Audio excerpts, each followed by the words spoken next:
Coordinator's Corner is presented by JCW's, The Burger Boys, Siegfried and Jensen, helping Utah families for over 30 years, and Smith's, low prices, market fresh. You are in the Coordinator's Corner, brought to you by JCW's The Burger Boys. In the first half hour of the show, we were joined by offensive coordinator Aaron Roderick. Our second 30 minutes featuring BYU defensive coordinator, associate head coach, and safeties coach Jay Hill. Coach, good to see you once again. Yeah, great to be with you. How do you describe the last 11 days of your life? Crazy. It's something I would have never expected. I thought I was in great shape and healthy and doing things mostly right, and all of a sudden you're having a heart attack and trying to figure out what the heck just happened. And then the emotions of that and wanting to be with the players, and you have responsibilities on the field, but you also have responsibilities to your family and everything. That's been a crazy juggling act that we've had to deal with. As someone who would rather not be the center of attention, you attracted a lot of caring and compassionate attention from Cougar Nation. How did it feel to kind of have a bond with supporters of your program and you in a very unanticipated way? Well, super grateful for just the people and how many texts and phone calls, and the number of people that reached out just to give their support was outstanding, overwhelming almost, and super grateful for that. I was grateful for how others stepped up to try to help Sarah and the family and stuff. So that's one thing you got to love about the BYU community, just how people rallied behind it, and really even extending past that, the Utah community and the coaching community. It was from everybody. And a very general question, but how are you feeling these days? Much better each day. I want to get back to being what my old routine was, but I still got to be smart, but I'm feeling much better. One of the things that was part of your old routine was coaching on the field. You've been in the booth for games 1 and 2. How's that working with you, for you, and might that be where you are now? Well, for sure, till the bye week, I'll be in the box, and who knows, past that, I might decide that I really like it. I've loved the ability to just kind of sit in my call sheet and just witness what's going on the field and just stay in that calm setting that the box gives you. You don't see all the craziness of running up and down the sideline and the players bumping into you that you get on the field. And so I think for sure for my heart it's a little better right now, and so we'll reassess it after the bye week, but for sure the next couple games will be in the box. Very well. To the business at hand, you and your coaches and players last week were prepping on a short week for an SMU team that has been one of the most productive and prolific attacks in football the last couple of years. What was going to be top of your to-do list in Dallas this past week? Well, we had to handle their tempo. They're one of the teams in the country that snaps the ball the fastest between snaps, and they go fast with their tempo.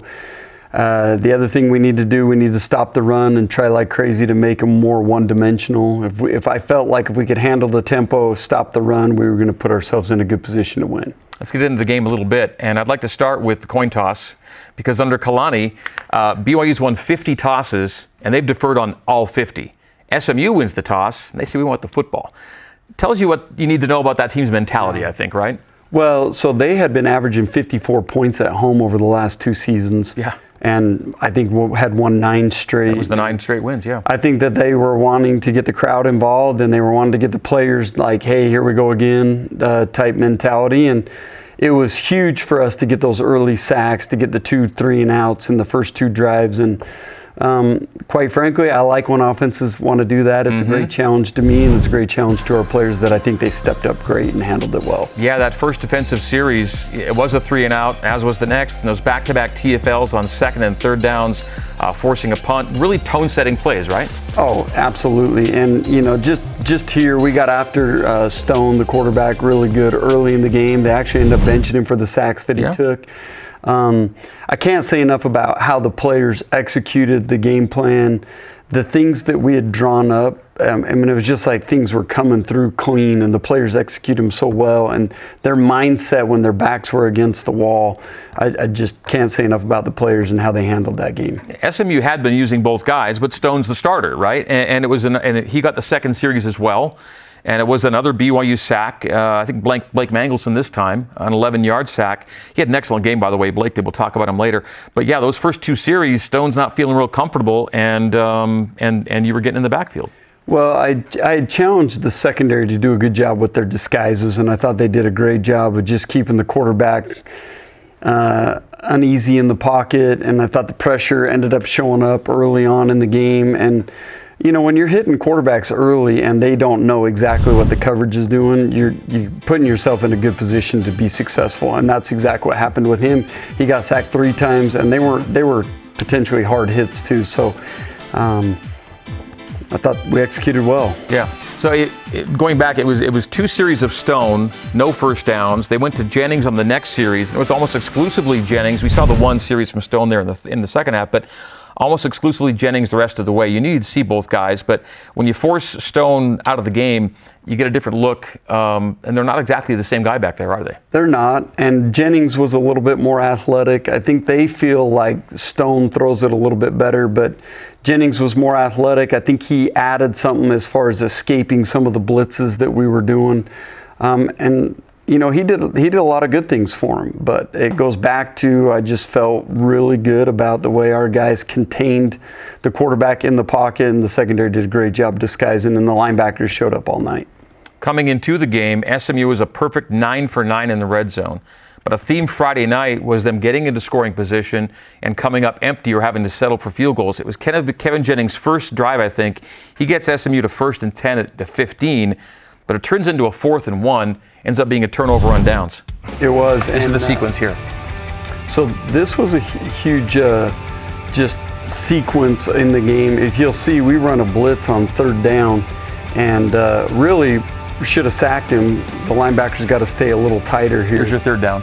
But if you look at the effort to get back in right there by Glasgow, that sets up 4th and 1. We get out of this drive. The effort was outstanding even when we made mistakes. And we get out of the drive. And that happened a couple times this game where they had us kind of back against the wall, but effort or execution really got us out of those holes. All of SMU's scoring in the second quarter was on field goals, including 53 and 52. I mean, those aren't expected to be made, but they have an excellent kicker who can do it. It's a 9-7 game at the break, considering that SMU was averaging, like you said, 53.9 points per game in those 9 straight home wins. You had to be pleased with your guys at halftime, weren't you? Well, I was, and this is something I want to just have a great shout out to our assistant coaches, because they've handled the last 2 weeks so well. And I did not go down into the locker room at halftime. I stayed in the box. The running up and down the stadium was not what I wanted to do. So I stayed in the box and just talked to the coaches about the adjustments we needed to make, and they went down there, rallied the troops. They said they were all in good spirits and feeling good about what had gone on. And you rely as a coordinator on those assistant coaches so much, and our guys all stepped up. I'm so proud of those guys and the players for just how it went down. I saw Sarah with you on the ramp to the field at the game. She's always by your side, but it seems like even now, even more so. And I think it's great that you are so supported that way. Well, I want her with me, and the players love her, and I think she's a motivating force for myself and for the players. So I want her around. I know the players love her around, and she's been good just to kind of keep me even keel in the box. And I think that's an important part of just staying in the moment and staying focused mentally on what I need to do.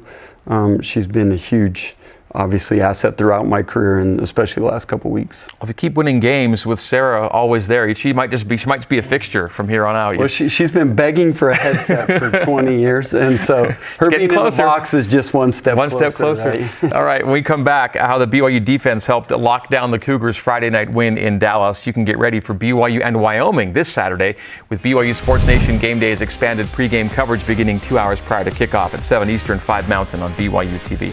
When we come back, more with defensive coordinator Jay Hill. As the Coordinator's Corner continues, we're brought to you by JCW's The Burger Boys. Back with more after this.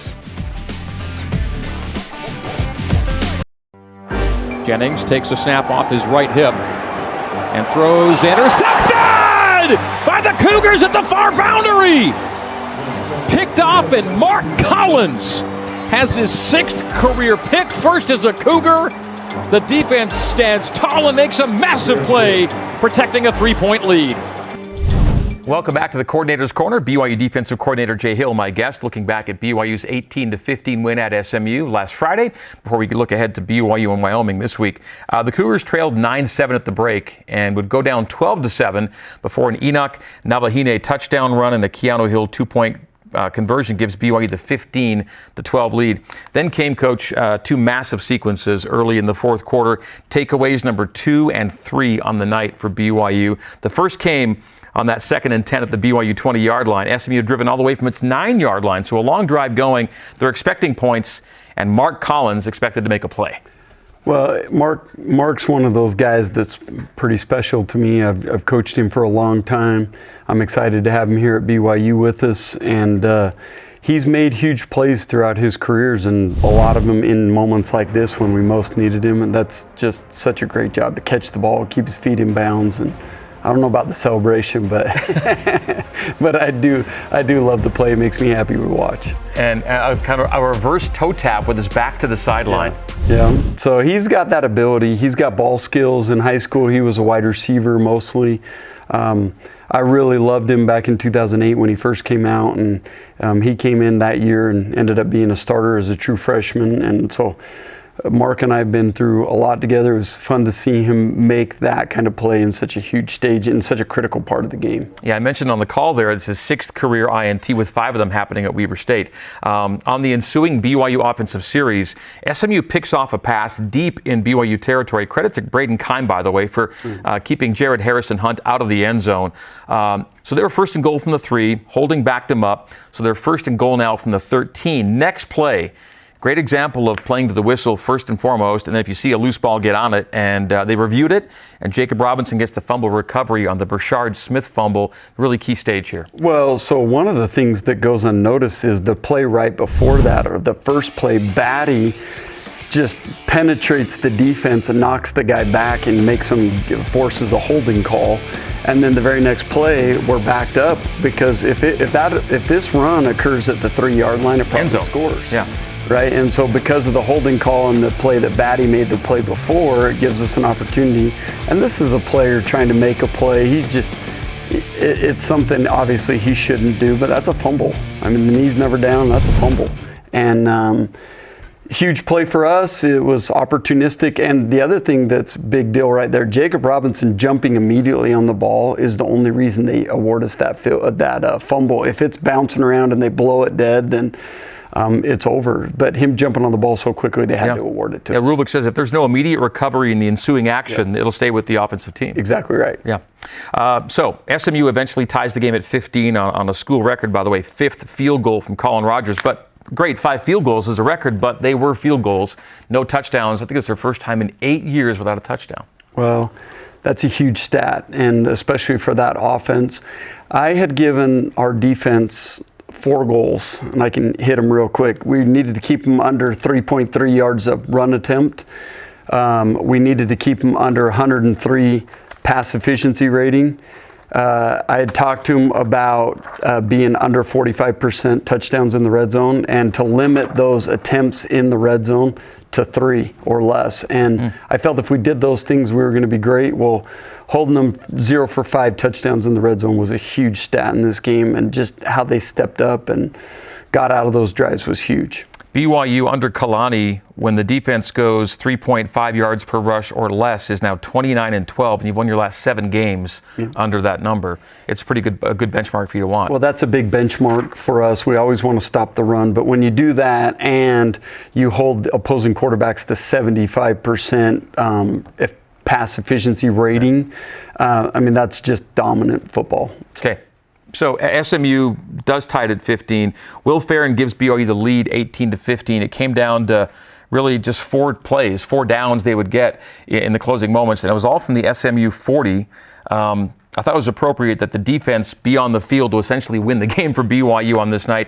They got one crack at a series from the 40-yard line to end things on Friday night. They did, and that goes back to, offense, special teams. I thought the offense did a phenomenal job on that last drive where we got the go-ahead field goal. Was huge for us, and then special teams, when we were backed up, gets the ball out, and then we put it on our shoulders. And I thought we handled this last drive well. 3rd down here. Jack Kelly, look at his speed right here, because Jennings can run now. And so Jack Kelly to wrap him up like that was big. And we had him running for his life, and here comes Jack again on the scramble. But goes back, and proud of the guys, super fired up for the players, and I love He was fired up too. You know what? His passion is so much fun, and the players feed on it. I feed on it. It's amazing. We all love working for and playing for Clowney. Coach Roderick got to put his offense back on the field to have some victory formation kneel downs, and really satisfying win, 18-15, the final. BYU's now won 23 consecutive games when holding the opponent to 21 points or fewer. That usually gets the job done. There you go. That's a great stat. We'll just keep that the rest of the year. If we can just do that the rest of the year, I feel good about our future. And it was a power conference team on their home field, double-digit favorites. It had a 9-game. There were a lot of reasons to like what you guys got done on Friday. Hey, winning in college football is hard. I don't care who you're playing. And when you do it on the road, in front of a good crowd, and you beat a powerful four team on the road that has played so well at home, you take it and you feel good about it. I don't care. I don't get caught up in all the negative, we should have done this and should have done that. That's a huge win, and we better be grateful because they're too hard to come by. Okay, let's ID a couple of guys that you liked as defensive players of the game, and then we'll talk about Coach Papinga's special teams player too. Okay. First of all, defense. Well, I loved Blake Mangelson. I thought he was absolutely dominant up front. Huge plays in the game, pressure on the quarterback, stuff in the runs. And then Mark Collins, he had 2 or 3 just huge plays in this game to really flip momentum. So those 2 guys. Blake Mangelson, the Mangler, and Mark Collins with his first BYU interception and again 6th of his collegiate career. So Blake and Mark are the defensive players of the game. Coach Kelly Papinga likes Tanner Wall as a special teams player for a second consecutive week. Well, and Tanner played really good on defense. I'm fired up for him and just what he brings to our team. He's just that guy that does everything right, and you got to have those guys on your football team, and I love coaching that kid because he just does everything I ask him to do. Yeah, so Tanner gets the special teams player nod, but he's also one of your safeties. And a lot of safeties have played in weeks 1 and 2, and I think you'd think they played very well. Yeah, I think they played good. They're doing a better job this year disguising. I think we're tackling better than we did last year, and there's a lot of competition in that room that's kind of risen the level of play for all of them. How much of last year is paying off this year? Because it was trial by fire for a lot of these guys. Well, it was, and we're deeper this year, much deeper than we were a year ago. I think the execution for the first time showed up in this last game more the way I envision it. And it's a great game to build on. We can't be content with taking a huge step forward. We got to be hungry to continue to do that. If you were to judge your defense overall through 2 games, what pleases you most right now? Just their trust. I didn't always feel that there was the trust factor we have. Amongst themselves? Amongst themselves and the scheme and the coaches, and just I see that trust building, and the execution of the scheme because of it is much better than it was a year ago. Okay, excellent. Time for a break once again. As we step away, we remind you that your Cougar Sports day-to-day play-by-play is on BYU Sports Nation with Spencer Linton and Jerem Jordan weekdays at noon Eastern on BYUtv and BYU Radio. Coming up in our final segment of this week's show, Coach Jay Hill helping us look ahead to Saturday's showdown in Laramie. As the Coordinator's Corner continues, we're brought to you by JCW's The Burger Boys. You're in the Coordinator's Corner, brought to you by JCW's The Burger Boys. BYU now 2-0 after an 18-15 win at SMU. That snaps SMU's 9-game home win streak, and also snaps BYU's 5-game away losing slide. So good to get back on the winning track away from home. And as noted, BYU held SMU without a touchdown for the first time in 8 years. Final segment now with BYU defensive coordinator, associate head coach, and safeties coach Jay Hill. On that note, SMU had been piling up the points at home over the last couple of years, and they were favorites. And I know you're moving on to Wyoming, but I think you really hope that that's one of those things that is a nice building block for you moving forward. Well, we have a ton of good film now to show the players of when we execute well, we can play elite defense. And I think we showed that we can stop the run against an elite offense, and we can stop the throw against an elite offense when we execute the way we're supposed to. So Wyoming now moving on, 0-2 after a loss at Arizona State, who's looking pretty good, and a home loss to an FCS foe, Idaho. But Idaho has played well in 2 weeks, almost had a chance to beat Oregon the week before. They were sold out in Laramie on Saturday. How would you describe your personal history with Wyoming, War Memorial Stadium, that whole experience? Well, I played them twice as a player, Wyoming. I lost to them both times. I've lost to War Memorial Stadium as a player and as a coach, and it's a tough place to play. The fans are crazy, and it looked like they had a phenomenal crowd last week. I'm excited about the challenge of going into a hostile environment. I love playing on the road, quite frankly. I love what it represents for the players and myself, and we're going to get Wyoming's best shot because they're a little wounded right now. They've not played great yet through the first 2 games, but they've got ability, and they're going to be searching for everything they can to put it back together. They have a head coach named Jay, who was a defensive coordinator and safeties coach before he became the head coach. Okay. Jay Sawvell is his name. Yeah. It's his first year as the head coach. Well, and that's not always easy deal, right? I've been there before where you're taking over a team, and they're searching for an identity right now. I think he's a tough guy that tries to do things right, and you see that in the way they play, especially on defense. And yeah, we're going to have to go out there and have our mindset right, and I fully suspect our players will do so. Now they're averaging under 200 yards per game right now on offense, including 2.5 yards per carry, which is a low number. So it's early season struggles for them right now on that side of the ball. Well, they have struggled, and I told you they're searching for things, but sometimes in that search you can find some of the best stuff and be more creative, and they have players that are very capable, and we're going to have to do a good job of trying to keep them down when they're down. And really, I believe this game's going to be so much about us. If we go out there and execute our schemes the way we're supposed to on all 3 phases, then we're going to like the outcome. How do you describe Wyoming's offensive scheme when they are doing what they want to get done? They'll pack you in and try to pound it, and then they'll spread you out and try to throw it. You see both. I think it's a very pro-style offense, but I think it revolves around if they can get the run game going, then they can settle the quarterback down more. If the run game's not going like it hasn't been the last couple weeks, then you put a lot of pressure on the quarterback having to throw the ball on 3rd and long, and then he has to see so many exotic coverages and pressures and all that stuff, and I think that's not what they want.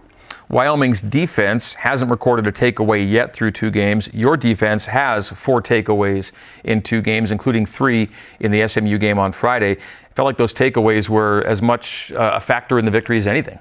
Oh, you know, I really believe this. If we were +1 in the turnover margin, we win that game by 10 points or so. If we're -1, we probably lose. Being even, it took a really good effort on all 3 phases to come away with it, and that's just how it's going to be all year. We need to be +1 or more in the turnover margin. How do you like your team's disruption level through 2 games right now? Solid, still not quite what I envision us being able to do. We had some missed opportunities, had 2 dropped interceptions in that SMU game. We had some missed sacks that were just wide open. But for the most part, like I say, we're getting better at execution. We're not there yet. We have some growth to do still. 5 sacks, 15 TFLs through 2 games. By the way, 3 sacks at SMU. That's your first game with multiple sacks since the Arkansas game last year, which was a road win too. It was, and one of my favorite games that I'd coached in up until Saturday. But those were both big wins, Arkansas and SMU. And if you're going to win on the road, you got to be disruptive on defense. Well, here's to another big win on Saturday. So good to have you back here and back with the team, and just around overall. We're so happy for you and grateful that everything's gone the way it has. Well, after what I went through, it's so good to be back, and you don't take for granted these moments because they're precious. Thank you, Jay. Okay, we'll see you next week. That'll do it for week 3 of the Coordinator's Corner for coaches Roderick and Hill and our entire crew. I'm Greg Wrubell. We'll see you next week, and go Cougs. We had 2 really quick.